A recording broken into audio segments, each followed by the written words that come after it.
Muy buenas, en este vídeo vamos a explicar lo concerniente a la propagación no guiada, la propagación de radio, y veremos pues todos los factores que hay que tener en cuenta cuando diseñamos nuestro enlace de radio y que bueno, pues pueden afectar a la propagación de las ondas. En primer lugar, la transmisión eléctrica, radioeléctrica, vimos que tenía distintas formas de propagación, y además esas formas de propagación dependían de la frecuencia de la onda que se propaga. Concretamente, tendremos una propagación a través de la onda de superficie, en general para frecuencias inferiores a 30 MHz, y normalmente ese tipo de propagación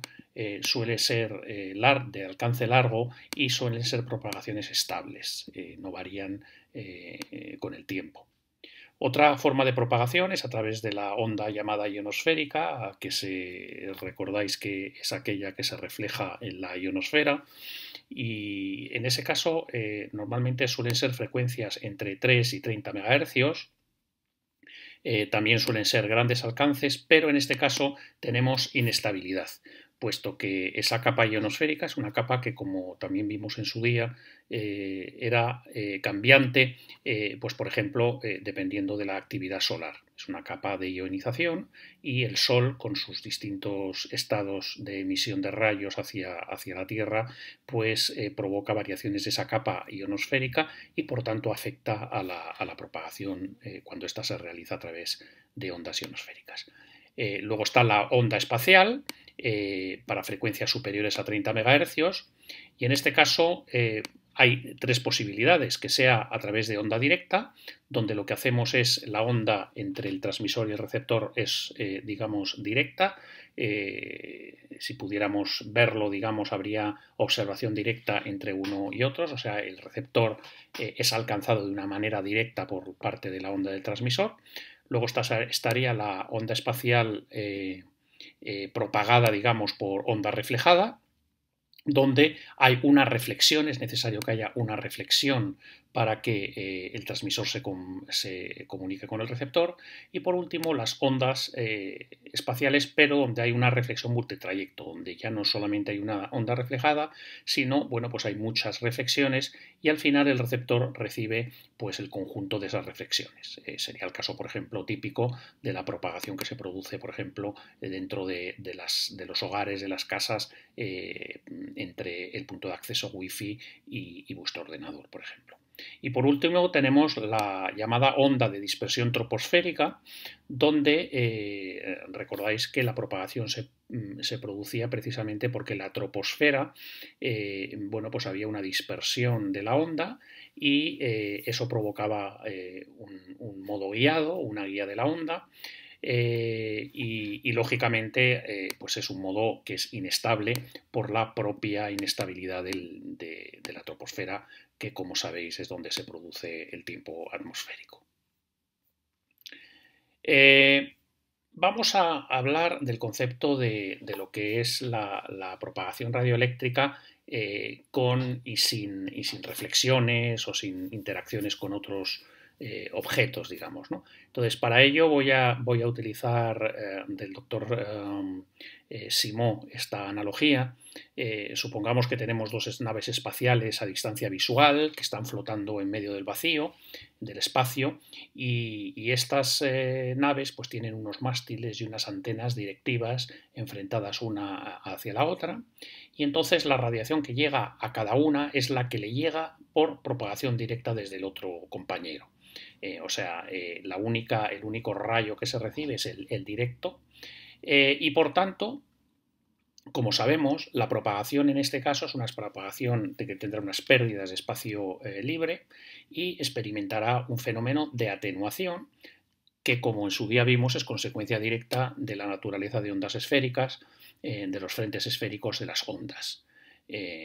Y por tanto, como también vimos en su día, depende de la distancia a la que se encuentra ambos, el transmisor y el receptor, y también depende de la frecuencia de transmisión. Entonces sería, digamos, la forma más básica de propagación. Pero ahora supongamos otra cosa, y es que, por ejemplo, aquí tenemos otra nave espacial por aquí abajo, pasando por debajo de donde estaban ellas inicialmente. Entonces, en este caso ya no solamente tenemos el fenómeno ese de atenuación que teníamos en visión directa y sin nada más, sino que además tenemos una reflexión. Parte de la onda que éste transmite se refleja en ese objeto, en este caso esta nave espacial, y eso va a afectar a la propagación o a la recepción que tenga el otro miembro del enlace. Y por tanto tenemos, como digo, dos fenómenos, uno de atenuación que teníamos antes y uno de reflexión. Y en este caso ya la dependencia no solamente es de la distancia y frecuencia a la que operan las dos naves, sino también la altura que tiene la nave 1 y la altura que tiene la nave 2 respecto de ese objeto donde se produce la reflexión. Pues bien, lo mismo ocurre sobre la superficie de la Tierra. Aquí veis, por ejemplo, que tenemos dos antenas. Entonces, las dos antenas, en ellas tienen dos paraboloides a línea vista, y cuando se comunican entre ellas, pues tienen un primer rayo directo, pero también tienen rayos que se reciben a través de las reflexiones en el suelo. Y no solamente eso, sino que incluso esas pérdidas básicas de propagación ya no son de espacio libre, sino que además bueno, se verán influidos pues, por toda una serie de obstáculos que podrían ser desde casas hasta bosques por la parte del suelo, o lo que serían los fenómenos atmosféricos. La atmósfera absorbe la energía electromagnética y la lluvia mucho más. Los objetos que existen pueden difractar o dispersar esas ondas, y no solamente eso, sino que ya como propio medio de transmisión, ese medio de transmisión tiene un índice de refracción, y ese índice de refracción no es constante, sino pues que varía con el espacio, concretamente con la altura, con lo cual se provoca pues unas variaciones o unas deformaciones en el camino de propagación ideal, que sería el recto, y la onda pues se produce o sufre una curvatura. Por tanto, la influencia del medio de transmisión puede ser una influencia de reflexión, o sea, de cambio de la dirección de la onda al incidir sobre una superficie reflectante, como podría ser el caso de la Tierra, por ejemplo. Puede sufrir una refracción, que en ese caso es el cambio de la dirección de la onda debido al cambio de un medio a otro con distinto índice de refracción, o también al propio cambio del índice de refracción del medio en el que se propaga, lo que en su momento veíamos que era un efecto positivo de guía ondas en el caso de las fibras ópticas. Aquí pues produce una curvatura de los rayos y en términos generales no es positiva. Aunque en algunos casos pues me permite, al curvarme el rayo, pues la propagación más allá de donde el ojo es capaz de ver. Y luego también tenemos, por supuesto, difracción, que es un fenómeno en el que el rayo, al impactar o al tocar un obstáculo material que hay en su camino, pues lo que provoca es bueno, pues toda una serie de nuevos frentes de ondas. Si recordáis de física, el principio de Huygens me permite descomponer los frentes de onda en emisores individuales de onda, cuya unión de todos esos frentes me configura el frente total de la onda, y pues un obstáculo intermedio me quita alguno de esos radiadores que configuran el frente total, y por tanto deforman ese frente, y eso es lo que llamamos difracción. También existe un fenómeno de dispersión, donde en ese caso, bueno, pues esos elementos irregulares que la onda se encuentra en su propagación la desvían de su camino, dispersan la onda, hacen que sea una onda, por ejemplo, pase de ser una onda muy directiva a ser una onda, digamos, que cambie los frentes de onda en su propagación. Y por último tenemos el efecto de absorción, donde, bueno, pues como ya hemos comentado, los elementos sobre los que incide la onda pues absorben su energía, dependiendo de cómo sea ese material y la frecuencia a la que se está propagando la onda, ¿no? Un ejemplo de la absorción pues esto sería lo que explicaría, por ejemplo, en parte el que la propagación wifi de las ondas dentro de casa, pues a medida que van atravesando paredes se vaya perdiendo potencia, y como consecuencia pues el wifi dentro de los hogares pues tiene una cobertura no muy grande, ¿no? Vamos a hablar un poquito más de cada uno de estos fenómenos. En el caso, por ejemplo, de la reflexión, aquí lo tenéis. Tenéis aquí lo que sería la propagación directa, la propagación reflejada y lo que os comentaba aquí del principio de Huygens, donde, lo que yo hago es, aquí se ve el experimento de la doble rendija o de las rendijas, donde, de alguna forma se muestra cómo,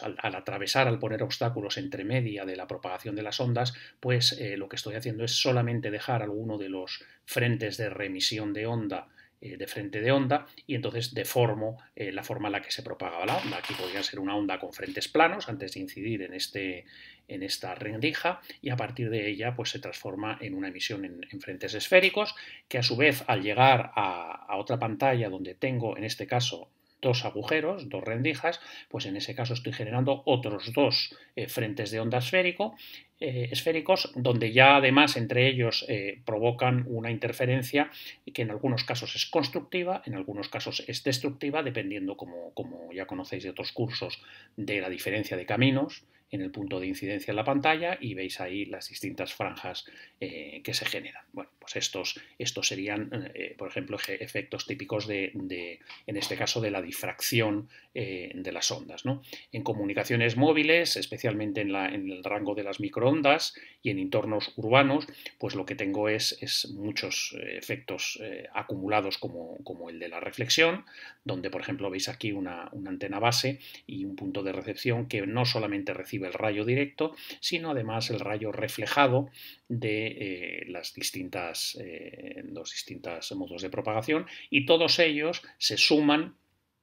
en el punto de recepción y provocan pues que la onda pues tenga menos intensidad, o que esa intensidad dependa del tiempo. Es lo que llamamos la propagación multitrayecto. La difracción es el otro fenómeno también que es explicado por la teoría de Huygens de la luz, y pues cuando la propagación se encuentra un obstáculo, desde el punto de vista puramente de óptica geométrica no podría haber propagación, porque ese rayo es obstruido por ese objeto, pero en realidad se comprueba que sí que hay una propagación, y eso es precisamente por lo que veíamos antes, porque la onda realmente no está localizada en un único rayo, en un rayo rectilíneo, sino que son toda una serie es un frente de onda, y ese frente de onda se eliminará en unas zonas donde está ese obstáculo, pero en otras zonas continuará existiendo, y eso explica por qué más allá del objeto, detrás de ese objeto seguimos teniendo una onda. O sea, a pesar de que no existe una línea de visión directa, la señal llegaría a la otra antena aquí, al otro extremo, a través de ese efecto de difracción, donde, pues en general se produce siempre que la longitud de onda de propagación sea del orden de las longitudes geométricas de los objetos que provocan esos obstáculos, ¿no? Y por tanto, lo que un obstáculo podría ser un obstáculo para la propagación a una determinada frecuencia, por ejemplo, pues para las microondas, pues a otra longitud de onda, por ejemplo, más larga, pues no lo sería, ¿no? Y esa es la razón por la cual también, dentro de casa, por ejemplo, pues determinados objetos producen la difracción de las ondas y problemas de recepción, y otros, por ejemplo, más pequeños, pues no lo provocan. Vamos a estudiar un poquito más la difracción y definiendo lo que son las zonas de Fresnel. Las zonas de Fresnel son básicamente esa sucesión de máximos y mínimos de interferencias constructivas para los máximos y de mínimos para los destructivos que hemos visto antes en el experimento de la doble rendija que aparecía, ¿no? Entonces, veamos en este dibujo por aquí, tenemos una antena transmisora en este lado izquierdo, una antena receptora en el lado derecho y podemos ver o vemos en azul lo que se llama la primera zona de Fresnel. La primera zona de Fresnel sería la región del espacio contenida entre estas flechas de color púrpura.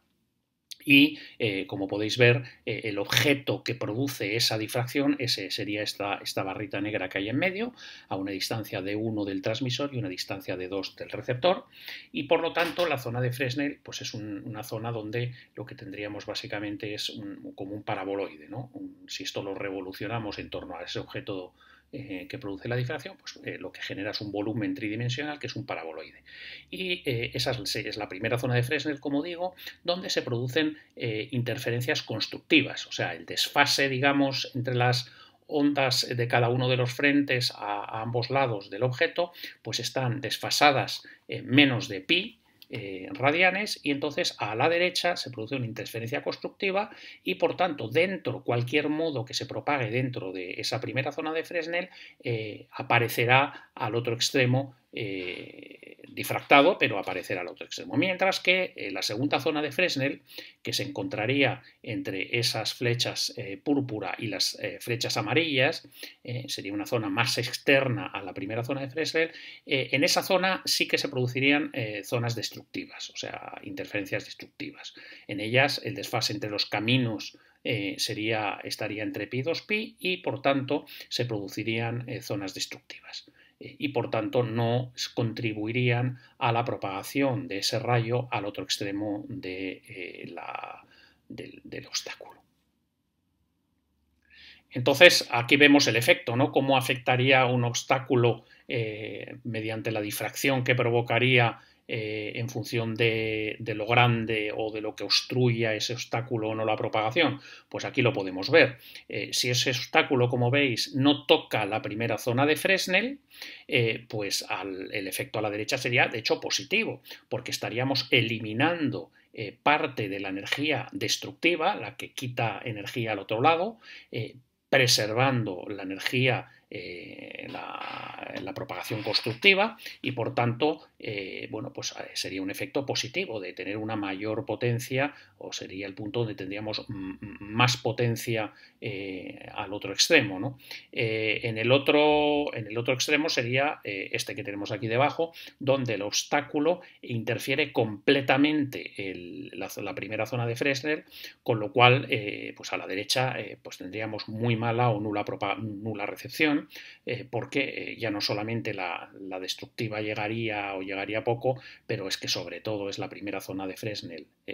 primera región de Fresnel constructiva, no llegaría al otro extremo. Y luego habría situaciones intermedias donde podéis ver aquí a la derecha que el obstáculo interferiría parcialmente o obstacularía parcialmente la primera zona de Fresnel, dejando por tanto algo de la potencia transmitida hacia el otro lado. El efecto es negativo, pero en ese caso podemos llegar a tener un enlace viable. Veréis en los programas, en el programa de simulación de la práctica que hagamos en unos días, que esa esta obstrucción de la primera zona de Fresnel se cuantifica como un porcentaje y es una medida de este efecto de difracción lo que va a perjudicar o no al enlace entre el transmisor y el receptor. Llamamos comunicaciones con línea de vista, LOS, por su acrónimo en inglés Light of Sight, cuando tenemos una propagación directa, y es la habitual en los enlaces, y se considera que hay una visibilidad directa si no hay ningún obstáculo en el 60% de la zona de Fresnel. O sea, si esa cantidad de obstrucción que se produce de la primera zona de Fresnel es inferior al 60%, pues decimos que hay visibilidad directa y como digo, pues eso lo veremos en los programas de simulación que nos lo calculan, ¿no? Y llamamos el despejamiento, lo veis aquí abajo, a la distancia que hay, la llamamos h, entre el rayo y el obstáculo. O sea, aquí, por ejemplo, tenéis un perfil de una montaña, una distancia de 1 al transmisor, una distancia de 2 al receptor y un pico intermedio. Entonces, el rayo propagado directo sería de T a R, y entonces simplemente por convenio el despejamiento sería esta altura H, y cuando el despejamiento está, digamos, por debajo de la línea de propagación directa, decimos que es negativo, y el valor es el porcentaje, digamos, de la zona de Fresnel que interrumpo, y el despejamiento será positivo cuando, como veis aquí, el obstáculo pasa por encima de la línea de comunicación directa. Todos estos son conceptos importantes, puesto que son necesarios a la hora de plantear un enlace. Hablemos ahora de otro de los factores, de la absorción, que se puede producir en la propagación radioeléctrica, y empezando por lo que sería el efecto de la vegetación. Si entre el transmisor y el receptor se encuentra una zona boscosa, pues esa zona boscosa produce una pérdida adicional a las pérdidas, digamos, de propagación básica que ya conocemos, porque las ondas que se propagan penetran y son absorbidas por la vegetación. Entonces aquí veis una gráfica típica donde se muestra en función de la frecuencia cuál es la atenuación en decibelios por metro en una zona boscosa, y la veis con dos colores, lo que sería si la onda se propaga con una polarización vertical o horizontal, las atenuaciones son distintas, por debajo de 1 GHz, por encima de 1 GHz ya no importa la polarización y sigue siendo la atenuación es la misma para ambos casos. El ejemplo sería pues, un radioenlace, por ejemplo, que pasa por un macizo de árboles durante 25 metros. Podéis calcular, por ejemplo, si operamos a 6 GHz, pues podemos calcular cuánto tendríamos que elevar las torres pues, para evitar esos árboles. O sea, aquí a 6 GHz tendríamos pues 1, 2, 4, 6, tendríamos en torno a los 0,6, 0,7 dB por metro, por 25 metros, pues imaginaros, pues tendríamos casi 20 dB de atenuación, que es una barbaridad. Entonces la forma de evitarlo, pues lógicamente sería elevar si se puede las torres para pasar por encima de la zona boscosa y no sufrir esa atenuación. Siguiendo con el efecto de la vegetación, cuando ni el transmisor ni el receptor están en zonas arboladas, pero hay parte del recorrido que sí que se produce por una vegetación, entonces si la frecuencia es inferior a 1 GHz, pues la atenuación lo podéis ver aquí, simplemente calcular el valor que vimos anterior en la gráfica, que sería gamma, por la longitud del trayecto que pasa por la vegetación.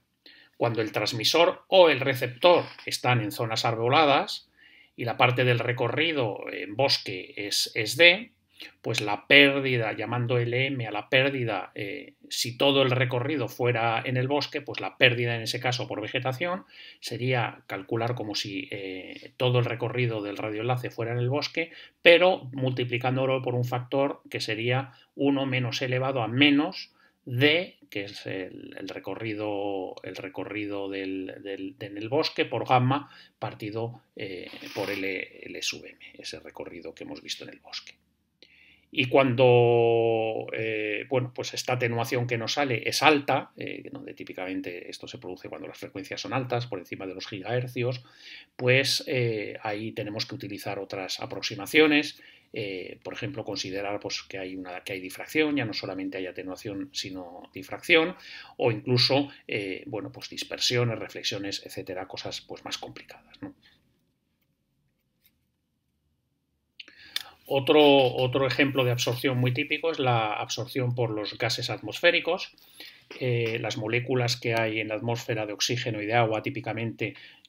tienen unas frecuencias de resonancia a las frecuencias de los radioenlaces. Eso es por la razón por la que vuestro microondas calienta los alimentos. Los alimentos tienen agua y esa molécula de agua es la que se mueve o es movida por el efecto de las microondas, que las microondas son las mismas frecuencias o está en el rango de frecuencias que utilizamos para comunicaciones. Para frecuencias por encima de 10 GHz, pues es significativo. El agua absorbe esas frecuencias y lo que en un microondas pues es una cosa buena, porque me calienta el agua o me calienta la comida, pues en el caso de la propagación es negativa porque me absorbe la potencia que yo necesito en recepción para recibir la información.